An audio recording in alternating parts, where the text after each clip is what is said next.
Hi, I'm Alice McGilvery, talking to you about intellectual estuaries in higher education.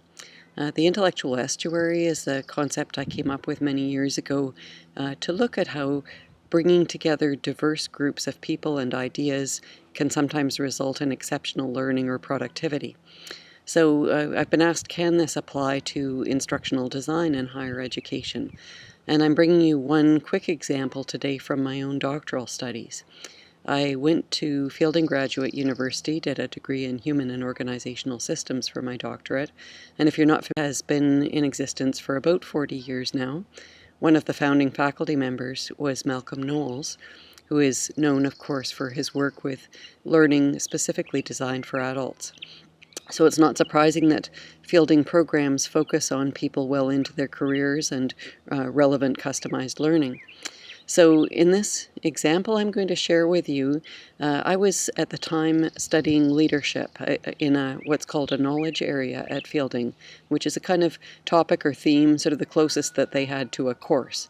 However, I could choose the faculty with whom I wanted to work, readings I would draw on, products I would produce, and so forth, so highly customized. And in this case, I'd been having some really interesting conversations with a counterterrorism network in the federal government of Canada. And I found that the things I was thinking about in my Fielding studies were relating very nicely to the needs and questions that they were raising with me.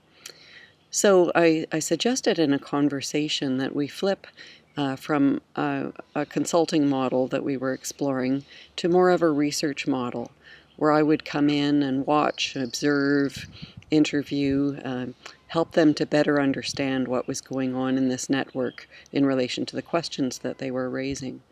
And it ended up being a very, very interesting experience for many people, not only the people involved directly in the network and research, but my faculty members with whom I was working, the woman who brought me in initially for potential consulting, people at conferences, people who read journal articles that came out of this. And it ended up being a sort of a network of people interested in not necessarily counterterrorism, but in emergent leadership and leadership in complex environments.